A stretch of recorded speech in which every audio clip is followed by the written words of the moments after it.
Good morning students, welcome to Advait education. मैं दीपाली पांडे आप सभी का वेलकम करती हूँ अद्वैत एजुकेशन पर। तो हमने इलेक्ट्रोस्टैटिक में कहाँ तक पढ़ लिया है? इलेक्ट्रोस्टैटिक पढ़ रहे थे हम, जिसमें हमने देख लिया था कि इलेक्ट्रोस्टैटिक क्या होता है, चार्ज क्या होता है, कितने टाइप्स के होते हैं, करंट तक हम पहुंच चुके थे, है ना। कोई भी लेक्चर मिस मत करिएगा। यदि मिस हो गया है तो प्रीवियस लेक्चर जरूर देखिए एक बार, आपके एग्जाम पॉइंट ऑफ व्यू से बहुत इंपॉर्टेंट होने वाले हैं सारे लेक्चर्स, ठीक है। करंट से जो बच्चे डरते हैं, बहुत इजी में पढ़ाया है मैंने। चार्ज से एकदम बेसिक से स्टार्ट किया है, क्या क्या क्वेश्चन पूछे जाते हैं वो भी बताया है, और अभी प्रीवियस ईयर क्वेश्चंस भी करने वाले हैं अपन। बस एक दो दिन में टॉपिक फिनिश करने के बाद अपन क्वेश्चंस उठाएंगे पुराने पेपर में, जो भी क्वेश्चंस पूछे जा चुके हैं वो क्वेश्चंस अपन सॉल्व करेंगे। तो चलो अपन देखते हैं, इलेक्ट्रोस्टैटिक की बात कर रहे थे। इलेक्ट्रोस्टैटिक में हमने देख लिया था करंट क्या होता है ना, करंट देखा था। करंट लास्ट लेक्चर में हमारा लास्ट टॉपिक था। आज हम आगे बढ़ते हैं करंट से आगे बढ़ते हैं। तो करंट हमने देखा था कि करंट क्या होता है। तो हमने कहा था कि करंट जो है हमारा वो क्या है? करंट हमारा फ्लो ऑफ इलेक्ट्रॉन है ना। हमने कहा था कि व्हाट इज करंट। तो करंट को यदि हम डिफाइन करें तो मोशन ऑफ चार्ज्ड पार्टिकल जो है, मोशन ऑफ चार्ज्ड पार्टिकल या कि इलेक्ट्रॉन्स जो है वो क्या आपका करंट कहलाता है। इलेक्ट्रिक करंट की डायरेक्शन क्या होती है? तो जिस डायरेक्शन में इलेक्ट्रॉन फ्लो होता है उसकी अपोजिट डायरेक्शन में क्या होती है? आपकी करंट फ्लो होती है। ये हमने देखा था, है ना। करंट क्या है? एक अदिश राशि है या स्केलर क्वांटिटी है। इलेक्ट्रॉन पर आवेश कितना होता है? 1.6 इंटू 10⁻⁻19 कूलॉम देखा था। जो हमारी करंट होती है उसका जो एसआई यूनिट एम्पियर है वो किसके नाम पर रखा गया है? साइंटिस्ट के नाम पर रखा गया है। फ्रेंच वैज्ञानिक एंड्रे मैरी एम्पियर के नाम पर क्या है? एंड्रे मैरी एम्पियर के नाम पर एम्पियर यूनिट नाम पड़ा, ठीक है। चलिए, अब हमने देख लिया था एक एम्पियर क्या होता है, अब हमको पता है करंट क्या होता है, ठीक है। तो करंट जो है वो क्या है? आपका flow of charge. Flow of charge इसमें आप देख रहे हो, सपोज करो कि ये कोई कंडक्टर है, ठीक है। ये कोई कंडक्टर है आपका जिसमें क्या हो रहा है? करंट फ्लो हो रही है।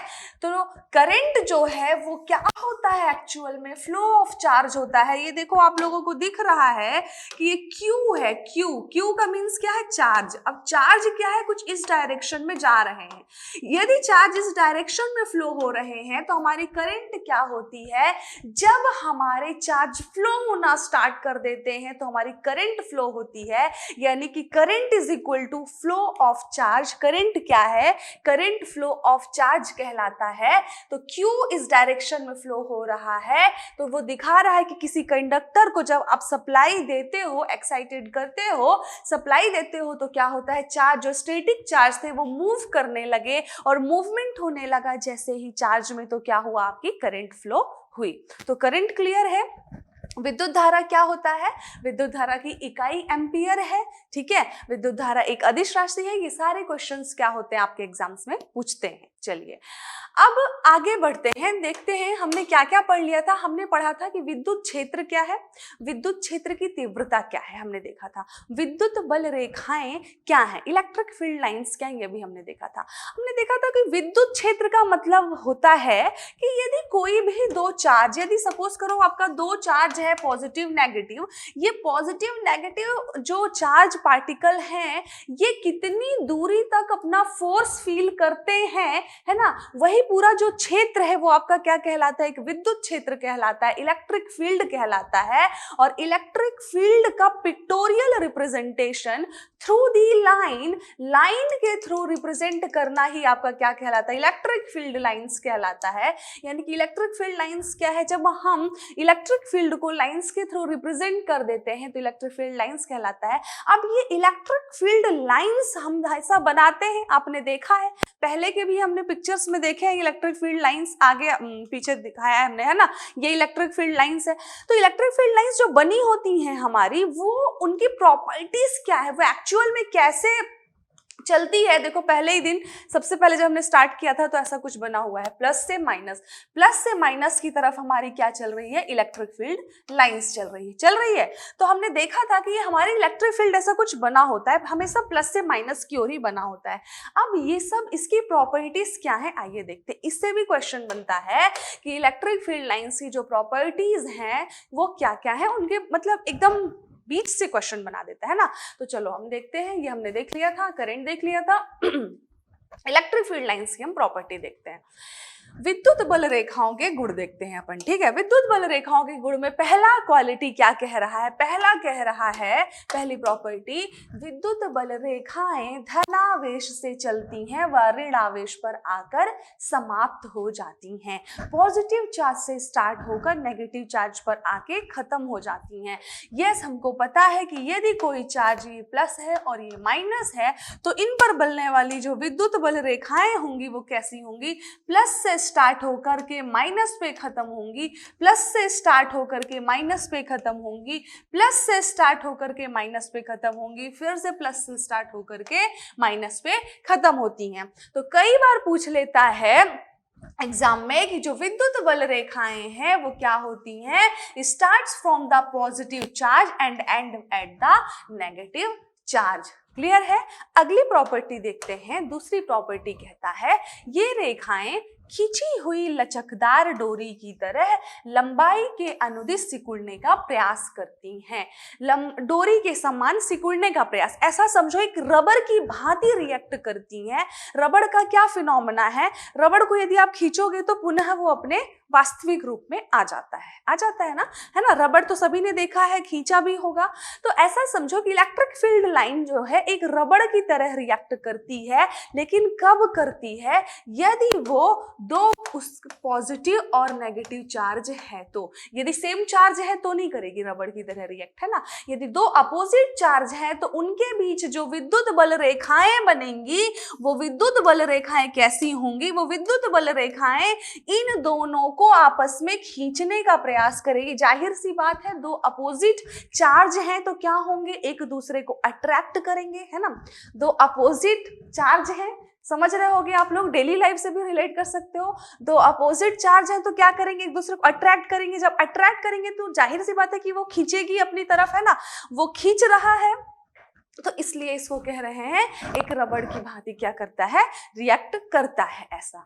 तो these lines try to shrink, ये जो लाइन्स हैं क्या करती हैं, ट्राई करती हैं श्रिंक का along the length like a stretched string. This is why there is attraction in opposite charge. यही कारण है कि अपोजिट चार्ज में फोर्स ऑफ अट्रैक्शन लगता है। हम कहते हैं ना दो अपोजिट चार्ज अट्रैक्ट करते हैं एक दूसरे को, क्यों करते हैं, क्योंकि इनके बीच की जो विद्युत बल रेखा है वो इन दोनों को खींचने का प्रयास करती है, यानी कि पास में लाने का प्रयास करती है। तो क्लियर हुआ। कभी भी कुछ भी एग्जाम्पल देके एग्जाम में पूछ सकता है कि विद्युत बल रेखाएं क्या एक रबड़ की भांति रिएक्ट करती हैं, तो कहोगे हाँ। इनके बीच फोर्स ऑफ अट्रैक्शन क्यों लगता है, क्योंकि ये अपोजिट चार्ज आपस में एक तरफ आ रहे होते हैं, एक दूसरे को खींच रहे होते हैं, मतलब इनको अलग होना पसंद नहीं है, समझ रहे हो ना। ये एकदम सीरियस रिलेशनशिप में है, भयानक वाली, इनको छोड़ना ही नहीं है बिल्कुल, सातों जन्म तक, ठीक है। सातों क्या, जिंदगी भर, पूरा जीवन एकदम ये क्या करना चाहते हैं, एक दूसरे को खींचते रहते हैं, एक दूसरे से जुड़े रहना चाहते हैं, जिसकी वजह से ये एकदम पास आते जाते हैं। यानी कि यदि दो अपोजिट चार्ज हैं तो वो एक दूसरे को क्या करेंगे, अट्रैक्ट करते रहेंगे, जिसकी वजह से क्या होगा, उनके बीच फोर्स ऑफ अट्रैक्शन लगेगा। मुझे तो लगता है ये बहुत अच्छे से क्लियर हो गया होगा, ठीक है। चलो अगली प्रॉपर्टी देखते हैं। अगली प्रॉपर्टी कहती है देखो इसमें मैंने बनाया भी था अट्रैक्शन फील्ड लाइंस, अब मैंने बना के बता दिया। अट्रैक्शन फील्ड लाइंस क्या, ये यदि पॉजिटिव चार्ज और ये एक नेगेटिव चार्ज है तो इनके बीच जो है ये जो लाइंस आपको दिख रही हैं, ये लाइंस क्या करती हैं, अट्रैक्ट करती हैं इन दोनों को। इसी वजह से यानी कि प्लस माइनस दोनों ही एक दूसरे को पास आने का प्रयास करते हैं, इतना पास आने का प्रयास करते हैं कि इनके बीच की जो लाइन है वो क्या होती है, सिकुड़ती जाती है, कम होती जाती है, ठीक है, चलिए अगली प्रॉपर्टी देखते हैं। अगली प्रॉपर्टी कहते हैं कि ये रेखाएं अपनी लंबाई के लंबवत दिशा में एक दूसरे से दूर हटने का प्रयास करती हैं, इसी कारण समान आवेशों में प्रतिकर्षण होता है। अभी तो हमने देखा कि दो विपरीत आवेश थे, वो दोनों क्या कर रहे थे, एक रबड़ की भांति रिएक्ट कर रहे थे, यानी कि खींच रहे थे एक दूसरे को पास में, जिसकी वजह से फोर्स ऑफ अट्रैक्शन लग रहा था। लेकिन यदि दो अपोजिट फोर्स नहीं है, यहाँ पर सेम चार्ज है, एक पॉजिटिव दूसरा भी पॉजिटिव, दोनों पॉजिटिव पॉजिटिव रहेंगे, तो क्या करेंगे, फोर्स ऑफ रिपल्सन आएगा। कैसे आएगा, कह रहा है अपनी लंबाई के लंबवत दिशा में एक दूसरे से दूर हटने का प्रयास करते हैं। ये देखो सेम यहाँ पर बना हुआ है, ठीक है, एक पॉजिटिव चार्ज, अगला भी क्या है आपका पॉजिटिव चार्ज। अब यदि दो पॉजिटिव चार्ज है तो देखो जो पॉजिटिव से आपकी विद्युत बल रेखाएं निकलेंगी, इलेक्ट्रिक फील्ड लाइंस, वो किसी नेगेटिव पे जाके खत्म होंगी, है ना। देखो इस पॉजिटिव से जो निकलेंगी वो कहीं ना कहीं किसी नेगेटिव पे जाके खत्म होगी, इस पॉजिटिव से जो निकलेगी वो भी किसी नेगेटिव पे खत्म होगी। लेकिन इस पॉजिटिव से निकलने वाली, इस पॉजिटिव से भी निकलने वाली, इन दोनों के बीच में जो होगा, ये क्या हो रही है, अपनी लंबाई के परपेंडिकुलर जा रही हैं, ठीक है ना। यहाँ चली जाएंगी क्योंकि यहाँ पर तो कोई भी नेगेटिव चार्ज नहीं है, तो इसके बीच यहाँ पर देख रहे हैं कि कोई भी फोर्स ऑफ अट्रैक्शन लगने वाला नहीं है। क्या लगेगा यहाँ पर, फोर्स ऑफ रिपल्सन, क्योंकि यहां पर है दोनों सेम चार्ज। तो यही रीजन है कि यदि दोनों सेम चार्ज हैं तो क्या करते हैं, आपस में फोर्स ऑफ रिपल्शन लगाते हैं। ये रेखाएं अपनी लंबाई के लंबवत दिशा में एक दूसरे से दूर हटने का प्रयास करती हैं। समझ रहे हो, अपनी लंबाई से लंबवत, यदि मान लो ये उसकी लंबाई है, ये उसकी लंबाई है, तो उसके लंबवत परपेंडिकुलर दिशा में एक दूसरे से दूर हटने का प्रयास करेंगी, ठीक है, जिसकी वजह से उनके अंदर फोर्स ऑफ रिपल्शन आ जाएगा। और यही रीजन है कि इनके अंदर फोर्स ऑफ रिपल्शन काम करता है यदि दो सेम चार्ज हैं तो। क्लियर, चलिए ये है हमारी चौथी प्रॉपर्टी। अगली प्रॉपर्टी कहता है कि यदि किसी विद्युत बल रेखा के किसी भी बिंदु पर खींची गई स्पर्श रेखा उस बिंदु पर धन आवेश पर लगने वाले बल की दिशा प्रदर्शित करता है। The tangent drawn at a point, हम किसी पॉइंट पर यदि टेंजेंट ड्रॉ करें तो वो क्या बताता है, टेंजेंट ड्रॉ करें तो वो जो टेंजेंट है वो बताएगा direction of the force exerted on the positive charge. यदि आपकी सपोज करो आपने विद्युत बल रेखाएं ऐसे ऐसे कुछ बनाई, ठीक है, ये आपका कोई पॉजिटिव चार्ज है, यहाँ पे कोई नेगेटिव चार्ज है, आप पॉजिटिव से नेगेटिव विद्युत बल रेखाएं बना रहे हो। जब आप विद्युत बल रेखाएं बनाए पॉजिटिव से नेगेटिव के बीच में, तो विद्युत बल रेखाएं, यदि मैं कहूं कि यहाँ इस पे इलेक्ट्रिक फील्ड की डायरेक्शन, तो ये जो है इसके टेंजेंट जो होगा उसकी डायरेक्शन को बताएगा।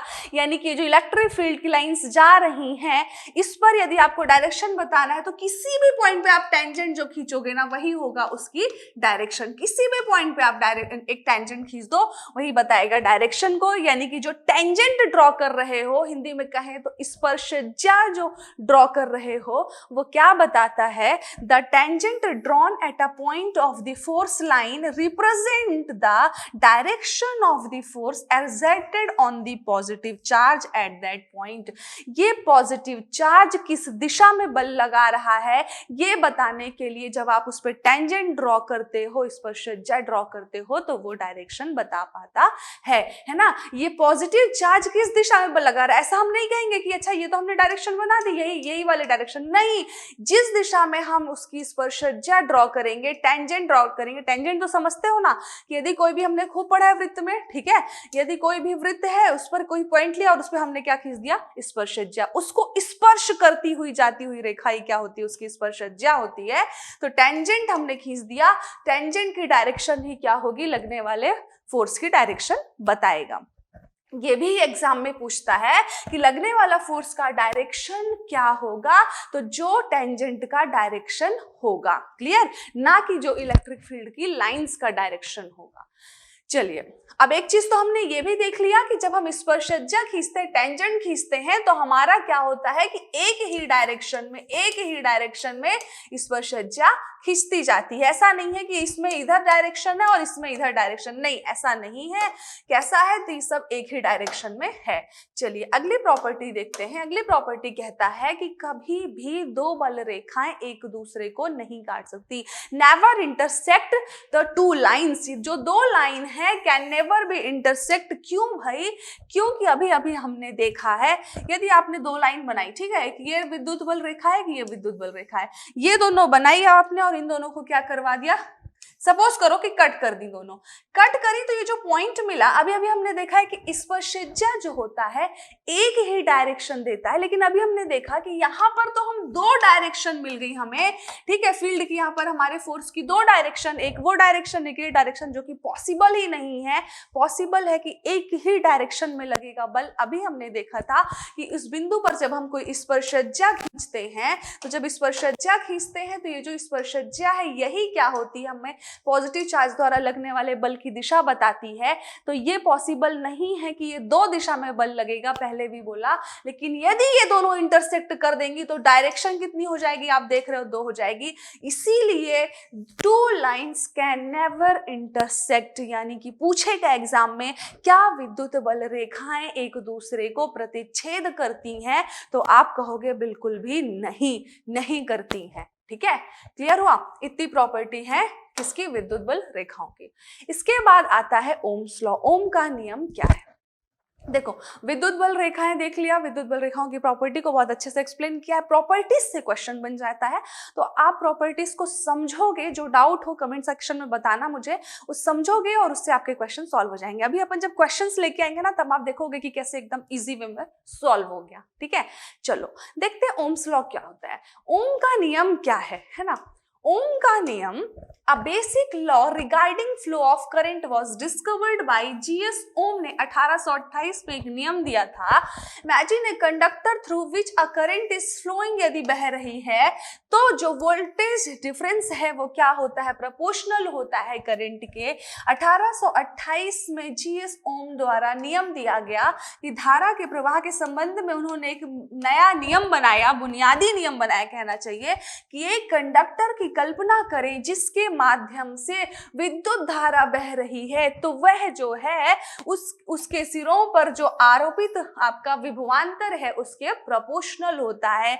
यानी कि जो हमारा वोल्टेज है वो प्रोपोर्शनल टू करंट होता है, और V is equal to proportionality constant हटता है तो R लग जाता है, और यही जो प्रोपोर्शनैलिटी कांस्टेंट है आपका क्या कहलाता है, रेजिस्टेंस कहलाता है या प्रतिरोध कहलाता है, जो कि विद्युत धारा के फ्लो होने का अपोज करता है। तो V is equal to IR जो है आपका क्या है, ओम का नियम कहलाता है। क्लियर, बहुत ही एकदम छोटू सा है। V is equal to IR Ohm's नियम कहलाता है। कभी कभी पूछ लेता है कि किसके नाम पर है, तो G.S. ओम के नाम पर है। ओम्स का नियम है ना, ओम की जो यूनिट है, ये जो रेजिस्टेंस है ना, इसकी यूनिट क्या होती है, ओम होती है, ऐसे रिप्रेजेंट करते हैं। तो ओम भी इसी से लिया गया है, साइंटिस्ट के नाम पर ही, तो इसलिए जैसे ओम इसकी यूनिट है रेजिस्टेंस की। अब जो है ना, तीन तरह के क्वेश्चन बन जाते हैं ओम्स लॉ में। क्या होता है कि आपको वोल्टेज, यदि आपको करंट और रेजिस्टेंस गिवन है तो आप वोल्टेज निकाल लो, यदि आपको वोल्टेज रेजिस्टेंस गिवन है तो आप करंट निकाल लो, यदि आपको वोल्टेज करंट गिवन है तो रेजिस्टेंस निकाल लो। भाई V is equal to IR है। अब इसमें से यदि वोल्टेज दे दिया 10 वोल्ट, रेजिस्टेंस दे दिया 2 ओम, तो करंट आप निकाल लोगे बड़े आराम से, है ना। अब यदि इसमें सपोज करो कि दे दिया V is equal to 10 volt, ठीक है, I is equal to suppose करो 3 एम्पियर दे दिया, तो अब आपका रेजिस्टेंस चाहिए, तो R इज इक्वल टू क्या हो जाएगा, V बाई I, निकाल लोगे, V by I 10 by 3 ampere, 3.33 ampere आ गया। तो कुछ भी पूछे इसमें, V is equal to IR जो है, इसमें कुछ भी पूछे, वोल्टेज पूछे, करंट पूछे, रेजिस्टेंस पूछे, आप बड़ी आसानी से निकाल लोगे, और पूछता है एग्जाम में। ठीक है, इतना इजी।